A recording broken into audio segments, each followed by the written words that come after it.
Welcome to the Smart Business Revolution. Revolution. Revolution. Revolution. You want a revolution? You say you want a revolution? Revolution. The revolution. It's going on right now. Welcome to The Revolution, the Smart Business Revolution podcast, where we ask today's most successful entrepreneurs to share the tools and strategies they use to build relationships and connections to grow their revenue. Now, your host for The Revolution, John Corcoran.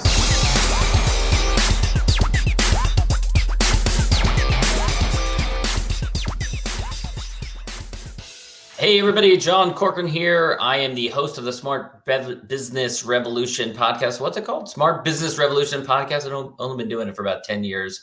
This is a live episode, so you get the benefits of my flubs. And I'm here with Dr. Jeremy Weisz of the Inspired Insider podcast for That's why we say, John, it's a real conversation. We don't really cut anything out. And mistakes happen, and who cares? Exactly. People love being a fly on the wall. I think that's why other audio platforms have taken off recently, because people like to hear authentic conversations in today's scripted world. So we're going to be talking in this episode. This is a first part of a two-part episode. So it's a live episode. We're going to be talking about podcast production companies. How do you choose a podcast production company? What is the types of questions you should be asking yourself before you make the choice to start a podcast and use a podcast for your content marketing, for your business development, for your referral marketing, for your strategic partnerships, all those things that every business should be doing.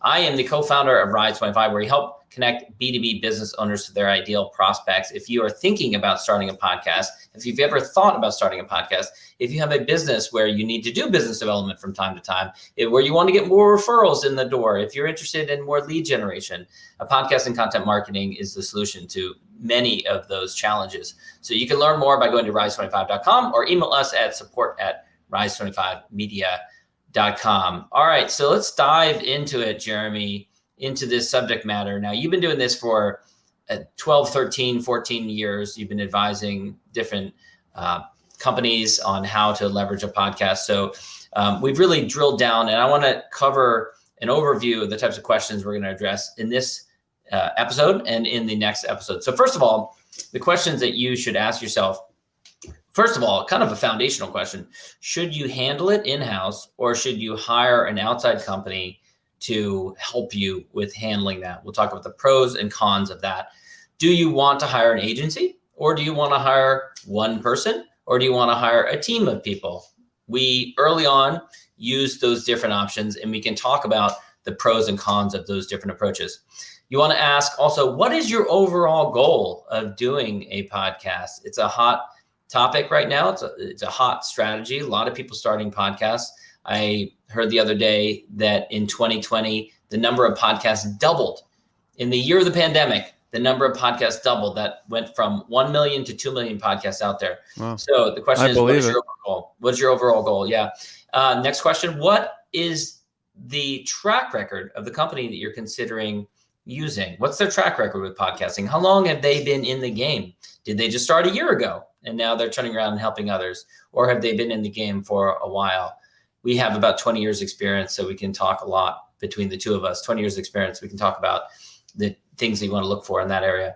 And then in part two, we will talk about, will the company that you use take ownership over ensuring that you get ROI? That's a really critical, important question that you want to ask. And also, does the company that you are considering using have a methodology or a repeatable system, a proven repeatable system for building a successful podcast? So we'll talk about that as well. All right, so Jeremy, let's go to the first foundational question, which is handling it in-house versus hiring an outside company. Let's talk about some of the pros and the cons of handling it in-house. I think, I love for you to tell the story about 7 episodes. Yeah, so this was about 6 or so years ago. And Jeremy and I had just become business partners. We hadn't been business partners for too long. And I really admired his experience because he was involved in one of the early successful business podcasts, helped build all of their systems. And when we I don't know if I'd say all, but some. A lot of them, yeah. I can't take credit for all, but yeah. Okay. Yeah. And, but so we both had been podcasting for a bunch of years. We connected and known each other through podcasting.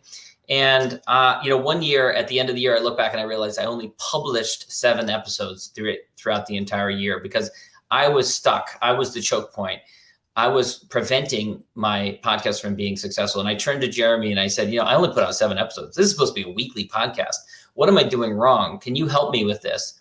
And he took a look at my systems. He said, what's failing you is both the strategy and also the production, both pieces. You are stuck as the bottleneck. You are preventing it from being successful. You need to revamp all these different systems. And he helped me to do that, helped me to revamp all of that. And the very next year, I put out 52 episodes, 1 per week. And it probably took me less time than putting out the 7 episodes did because it was far more effective. So that's just kind of an overview of how it really is a critical difference in the success of your podcast, how you handle the production and the strategy. Both of those are interrelated.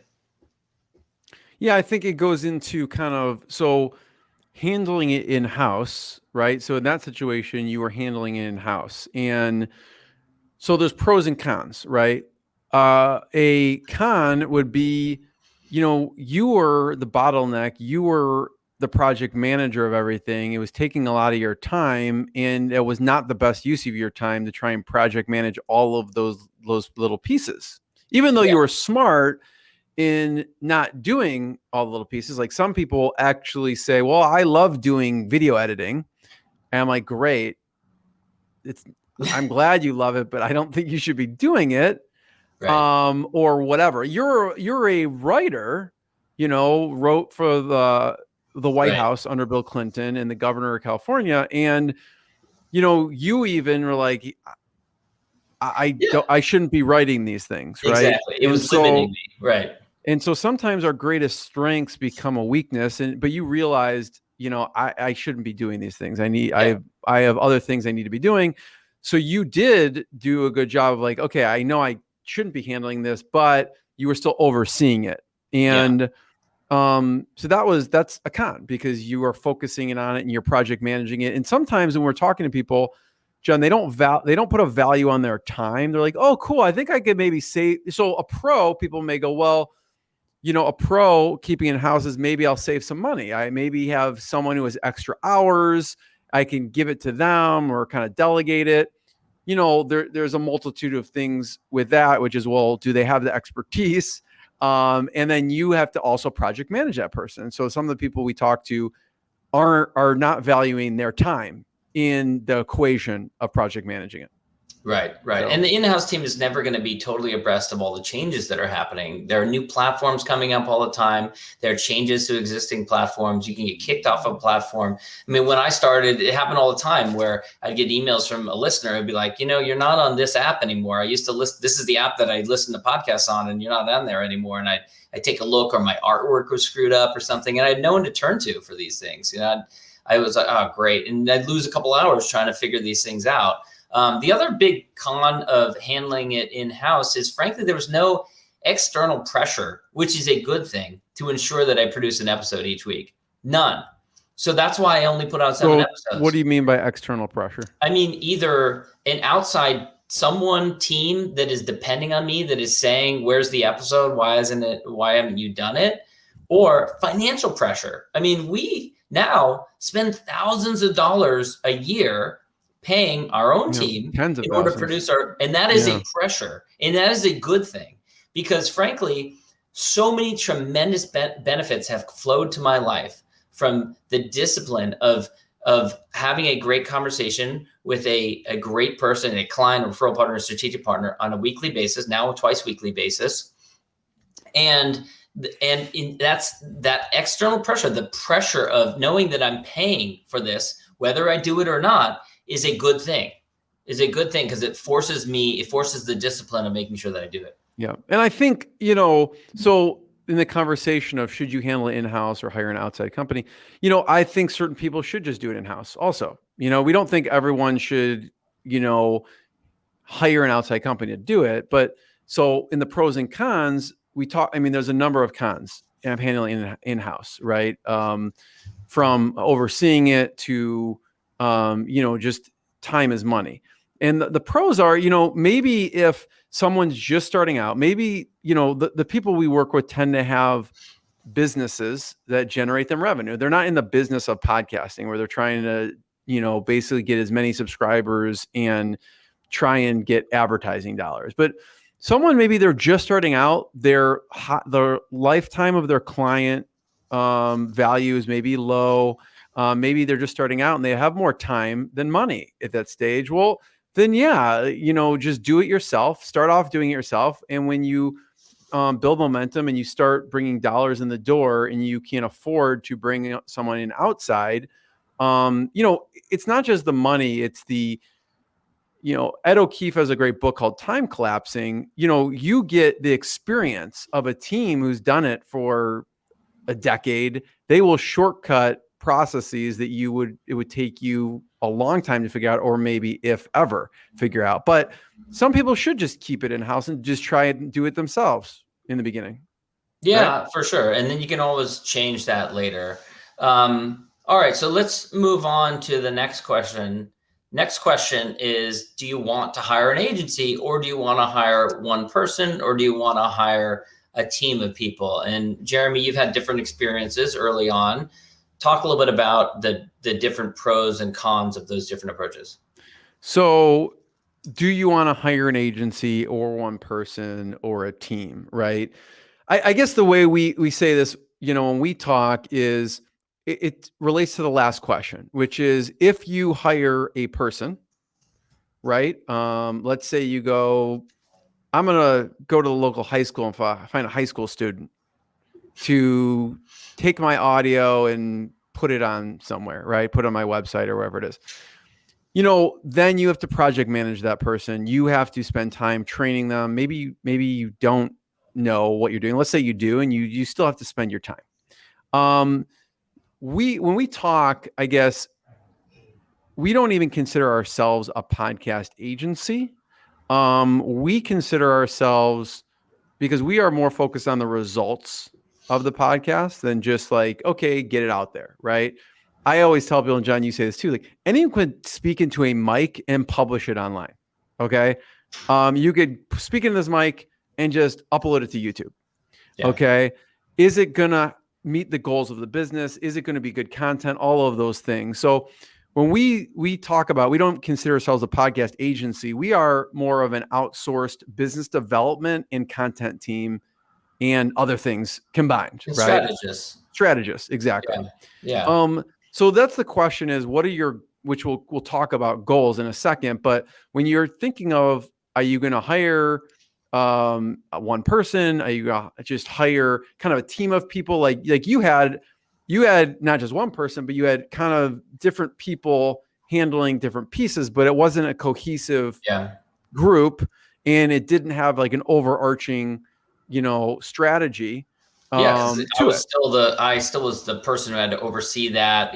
One person couldn't access some file, or it needed to be transferred to some other person who didn't have access to it, and I needed to, be the person who got them working together on it. I'll give you another example in which why we don't consider ourselves an agency is we are business owners. We've been entrepreneurs for 20 plus years between our various different businesses. And I was talking to a podcast agency owner the other day who is saying when he talks to new clients, he tells them that when they estimate how much time it's going to take, they should triple it. And I was kind of shocked by that, because I was like, one, it sounds like you're doing things really inefficiently, or you're making the clients really inefficient. And as a business owner, I know our clients don't want to triple the amount of time they're spending on doing a podcast.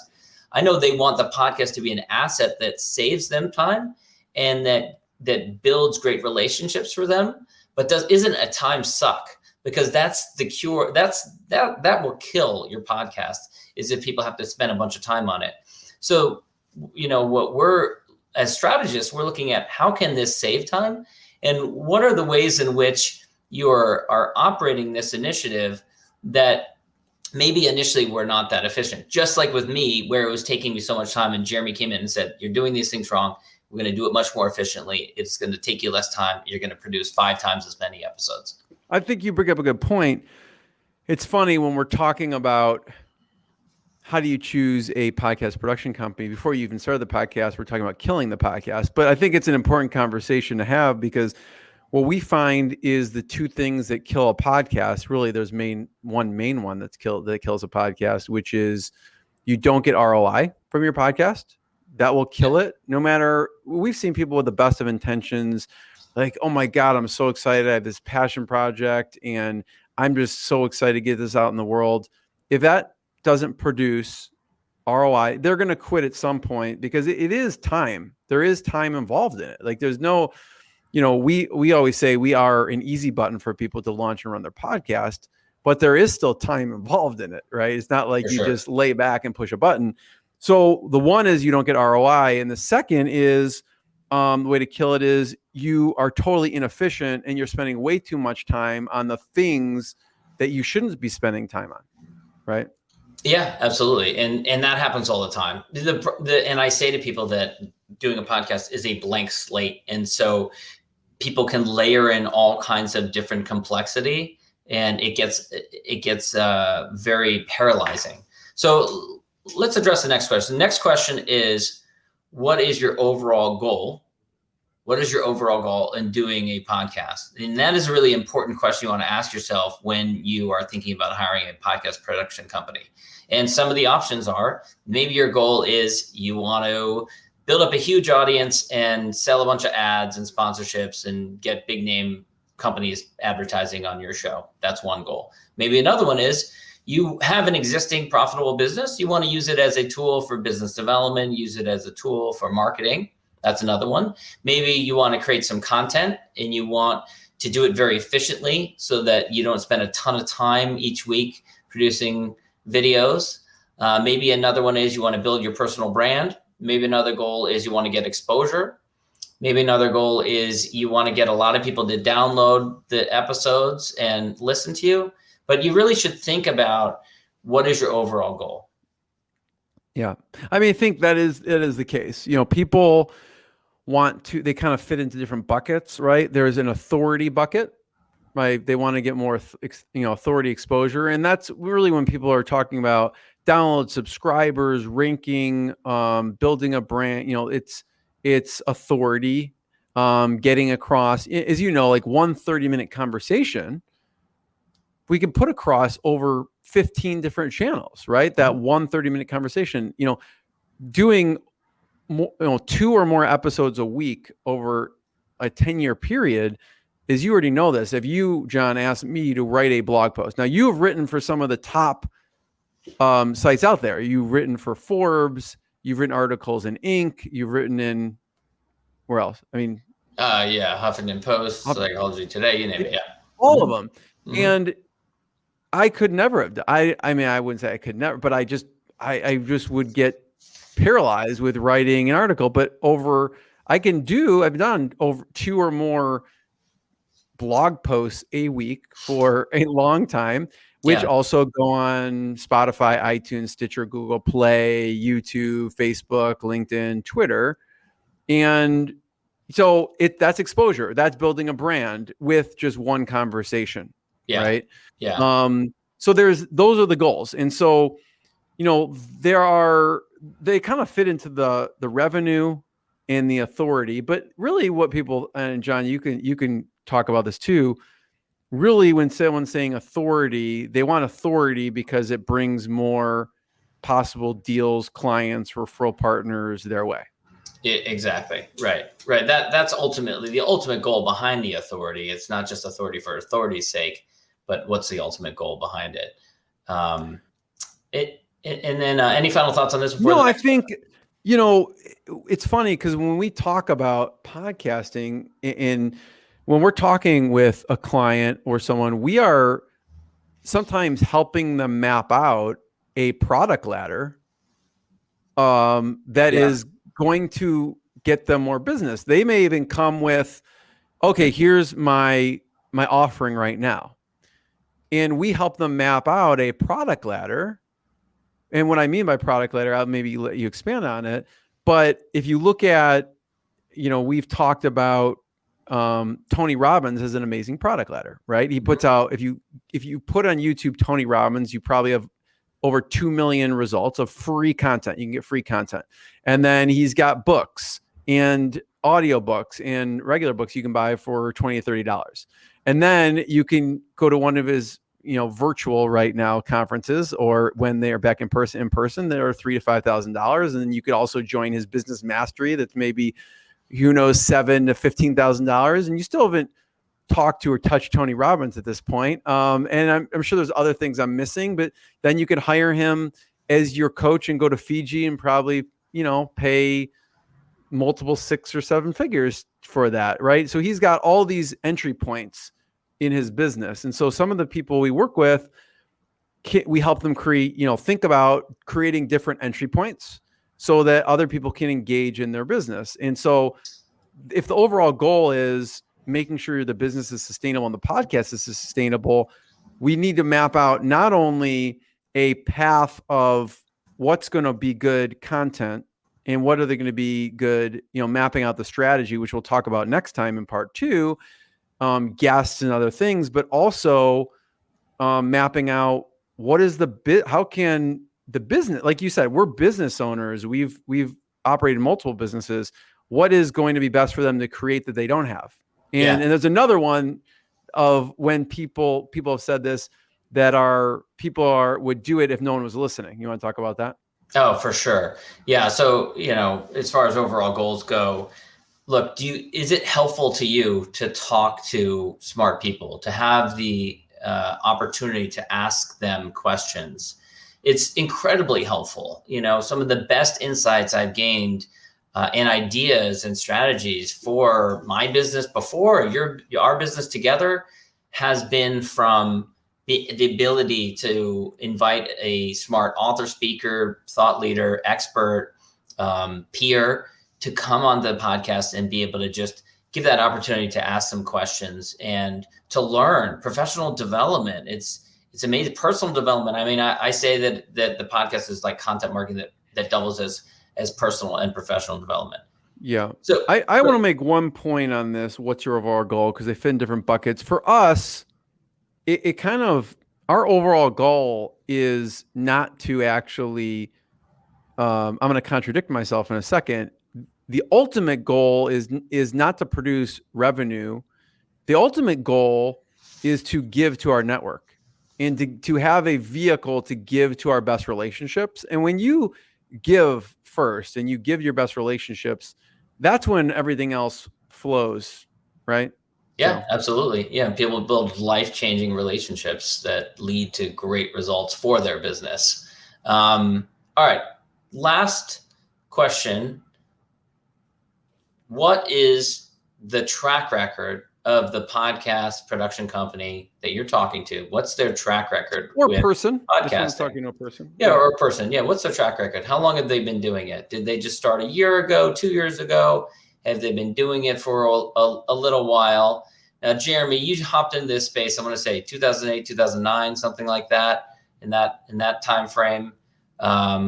I think I first interviewed a client. So I was practicing law. I had a good client who came to me for a tiny little matter, and I kind of on a whim asked him if I could interview him over the phone, which I did. I said I would publish it to the web. I didn't even know how to do that, but I figured I would figure it out, which I did. And at the end of that conversation, he said, well, that was a lot of fun. Can you help me with some more stuff? I got some other legal projects that maybe you could help me with. And I was like, well, that worked really well. I'll just keep on doing it. So I've been doing it for 10 plus years since. And so, Jeremy and I have been watching this space for a long time, seeing what works, seeing what doesn't work. And we talk to people all the time who, frankly, have made certain mistakes that people make over and over again. I mean, even people we know there's people we've consulted that have been doing it for 3, 4, 5 years, and there's still a lot of things that they could be doing to up level, right? Yeah. I mean, there's people we've worked with in a short period of time that have been doing it for multiple years, and we've helped cut time and just made them think about a certain way so it actually made sense for their business. So you just have to be careful when something's hot. everyone starts to jump on it and calls himself an expert. So you have to be careful of that. Right. So we'll wrap that up next time. Part 2, we will talk about whether the company that you use will take ownership over helping to ensure that you get ROI. And also, does the company that you are considering using have a methodology or repeatable system for building a successful podcast? I am John Corcoran. This is Dr. Jeremy Weisz on his behalf. Rise25.com if you want to learn more about what we do. And thanks, everyone. We will talk to you again soon. Thank you for listening to the Smart Business Revolution podcast with John Corcoran. Find out more at smartbusinessrevolution.com. And while you're there, sign up for our email list and join the revolution. Revolution. And be listening for the next episode of the Smart Business Revolution podcast.